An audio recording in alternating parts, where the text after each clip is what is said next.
All champions have discipline.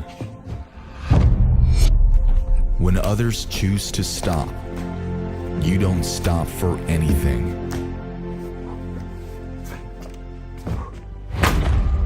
Because it's the discipline to work hard, even in times when all seems hopeless. You gotta stay strong and remind yourself who you are.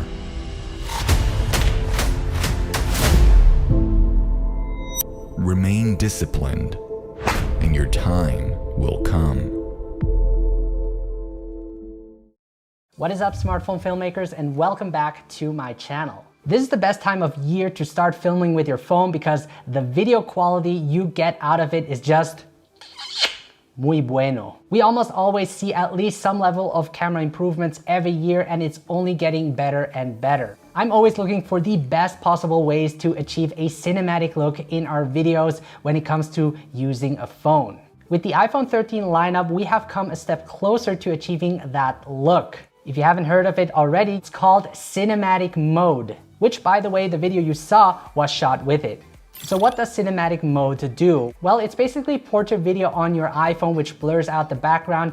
That creates what is called a bokeh or depth of field effect. This makes your video look more dynamic and helps isolate the subject, allowing the viewer to focus their attention on what's important. By the way, this talking head video you're seeing right now is shot on the iPhone 13 Pro Max using cinematic mode. For those that don't have the iPhone 13 Pro Max, don't worry, you can still achieve a blurry background with your iPhone. I will leave links in the video description below for you to check out. Before the launch of cinematic mode, the process of achieving a blurry background wasn't easy. You either had the method to download a third-party app like Focus Live or ProTake app, but these come with a lot of imperfections, or use the method of buying a DOF adapter, which can be quite costly and you aren't as flexible when shooting. I'm not saying that cinematic mode is perfect, but from my user experience, it's more advanced and overall gives you a better quality of depth of field. The footage looks convincing, it does a great job of processing the image in real time, and you can create some cool focus transitions. So how can we use cinematic mode in our videos? First, launch the camera app on your iPhone 13 and swipe to select cinematic mode. Once selected, you have a live preview of what the cinematic footage will look like. You can record in 1080p 30 frames per second, and it works with the front and selfie camera. When a person or an object is detected, which it does quickly, it automatically sets them in focus, making the background blurry. By tapping on the screen, you can set your focus as you record. Tap again to track the focus. This is great for moving subjects. Tap holding on the screen will lock the focus. If you have two subjects in the frame, cinematic mode will place the focus on the subject that is closer to the camera. If the subject then turns their head, the focus shifts towards the subject that is further away, creating a focus pool. And it does it quite organically. If you want to change the amount of blur in the background, you can tap one of the symbols in the top right-hand corner.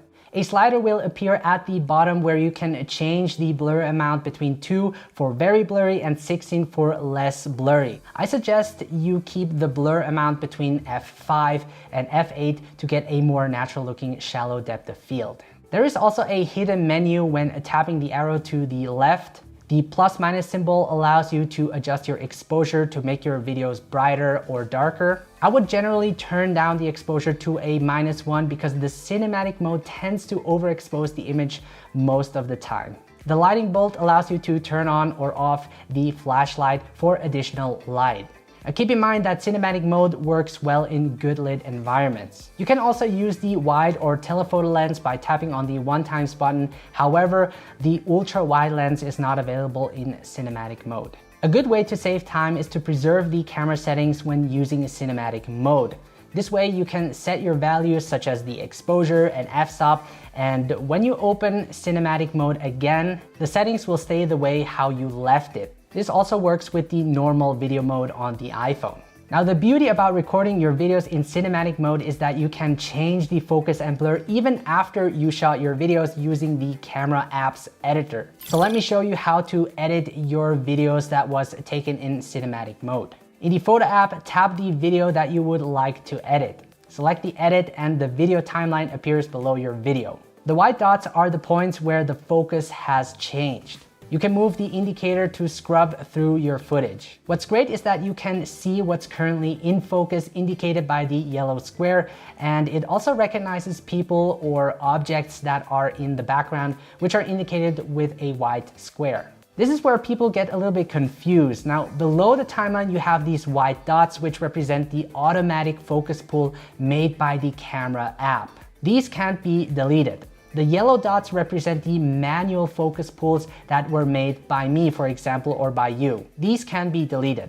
Like I mentioned, a focus pull is basically the change of focus in a scene. On the top left, you can tap the focus button to switch between automatic focus tracking or your manually selected focus point. Since I want to manually adjust my focus, I keep that enabled all the time. You can tap on the white square to change the focus point to that person or object. You can also tap anywhere else to set your focus point. You can double tap on the subject, which will enable automatic focus tracking, which will track the subject throughout the video. To lock the focus, just tap hold on the screen. To change the blur amount, just tap the F button and set a different value, which will then be applied to the entire clip. And this is really awesome because if you find the blur amount too unnatural, you can always change it afterwards. You can also remove the bokeh completely by tapping on the yellow cinematic button at the top of the screen. So guys, as you can see, the editing process with cinematic mode is user-friendly and it is fun to work with. By the way, you can also edit your focus point and change the depth of field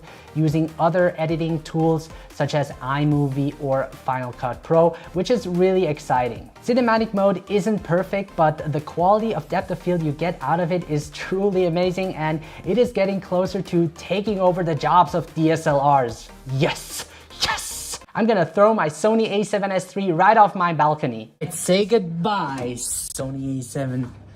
You know what? I'm probably gonna wait a couple of years. I don't think it's that quite ready yet. Now, it does take practice using cinematic mode and getting to know when to use it, because for certain situations, it doesn't always look natural and you get that sort of halo effect. So play around with the f-stop and see what works best. I hope cinematic mode will be available in 24 or 25 frames per second, since that is the cinematic frame rate to achieving a realistic motion blur and is the standard for movies. The great thing about cinematic mode is that you don't need additional equipment to achieve a blurry background, and it does it pretty good. Especially that you can adjust the focus even after you shot the video allows for a lot of flexibility in post. With that said, guys, cinematic mode brings a new level of filmmaking on an iPhone and makes shooting videos even more enjoyable. Now, I would love to hear your thoughts on the cinematic mode. Would you use it in your daily videos? Let me know in the comment section below. Now, if you're new to my channel, make sure to subscribe, as this will help the both of us. If you're new to smartphone filmmaking, I got a free guide that will help you get started making quality videos with your phone. Now, one of the best ways to learn is to join the smartphone filmmaking community on Facebook that I created, where you can share your work and get feedback from others. Thank you guys for watching, stay mobile, and I will see you in the next video.